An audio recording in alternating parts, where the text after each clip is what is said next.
আসসালামু আলাইকুম। আপনাদের সঙ্গে একটা বিষয় শেয়ার করা খুব দরকার বলে মনে করছি। আপনাদেরকে সচেতন করার দরকার বলে মনে করছি, আপনাদেরকে অ্যালার্ট করা দরকার বলে মনে করছি। আমরা এমন একটা সময়ের মধ্যে দিয়ে যাচ্ছি, এমন একটা পরিস্থিতির মধ্যে দিয়ে যাচ্ছি, খুব ভয়ঙ্কর পরিস্থিতি। পৃথিবীতে যত নোংরামি, যত খারাপি পৃথিবীতে আসছে বা আমাদের মধ্যে দিয়ে তৈরি হচ্ছে, তত আমাদের জীবনযাপন করাটা, বসবাস করাটা, আমাদের লাইফ স্টাইলটা খারাপ হয়ে যাচ্ছে, ভয়ঙ্কর হয়ে দাঁড়াচ্ছে। আমরা যত নিজেদের মধ্যে খারাপিটা নিকট করে নিচ্ছি, আপন করে নিচ্ছি, ততই আমরা খারাপ পরিস্থিতির মধ্যে দিয়ে এগিয়ে যাচ্ছি। তাই আপনাদের সঙ্গে একটা বিষয় শেয়ার করা খুব দরকার, যেটা সমাজের মধ্যে প্রচলন রয়েছে। আমরা নিজেদের মধ্যে লালন পালন করছি, নিজেদের মধ্যে লালন করছি, নিজেরা অনুসরণ করছি, কারণ আমরা সমাজকে খুব মেনে চলি।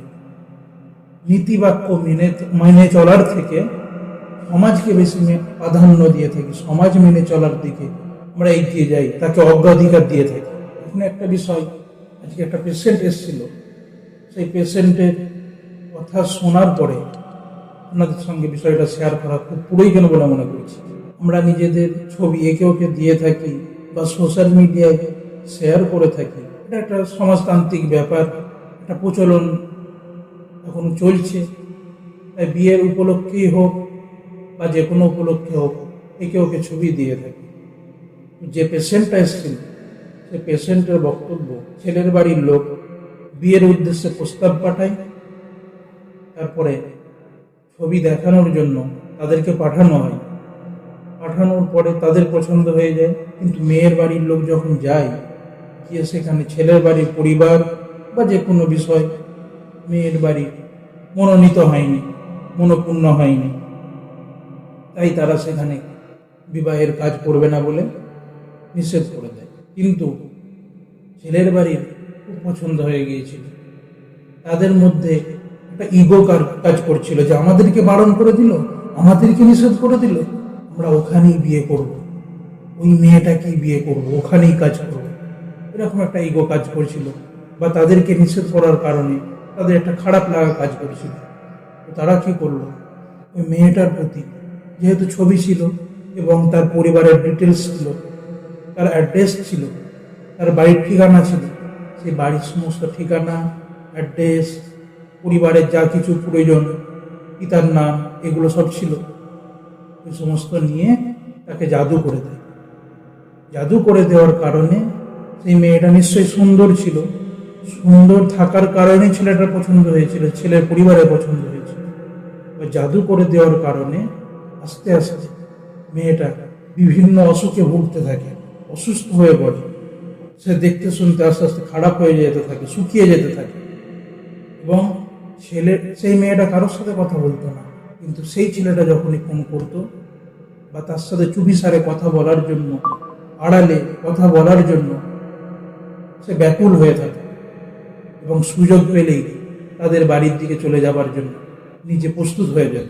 কিন্তু মন থেকে মেয়েটা নিজে চাইতো না, কিন্তু সে বলতে পারছে না তার মধ্যে কি একটা কাজ করছে যে সে ওই দিকে চলে যাচ্ছে এবং সে অসুস্থতায় ভুগছে।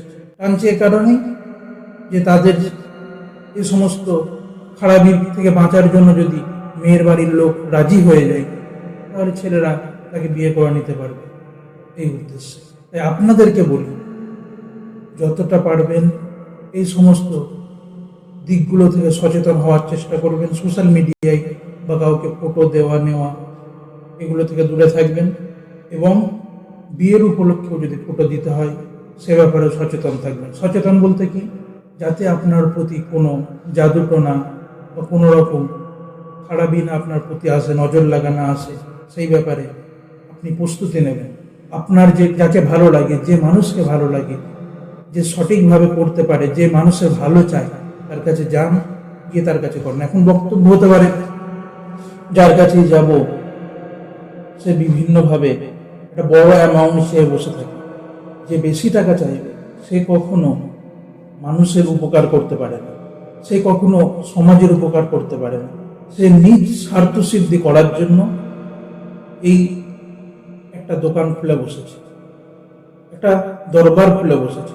যে প্রকৃত মানুষ, যে প্রকৃত সত্য কাজ করে, যে পারফেক্টলি কাজ করে, সে কখনো টাকা উপার্জনের জন্য বসবে না। তার নেশা হয়ে যাবে মানুষের উপকার কি করে করবে। আপনারা যেমন ভালো ডাক্তার চয়ন করেন, ভালো ডাক্তার নির্বাচিত করেন, ওই রকম এটাও একটা শরীরের রোগ। এটা অবশ্যই, যারা বিশ্বাস করেন না তাদের উদ্দেশ্যে বলি, এটা অবশ্যই মানুষের হয়ে থাকে। তাই এমন একটা ব্যক্তির কাছে যান যে আপনার উপকার করবে, আপনার টাকার দিকে চেয়ে থাকবেন, সর্বদা তার নজরে থাক। যেমন ডাক্তারদের নজরে থাকার চেষ্টা করেন, ওই রকম তারও নজরে থাকার চেষ্টা করেন। যে দেখবেন বেশি টাকা চাইছে বা টাকা টাকা করছে, তার থেকে দূরত্ব বজায় রাখবেন। কারণ এটা মনে রাখবেন, আর এতে কোনো কাজ হবে না, সে কোনো মানুষের উপকার করতে পারবে না।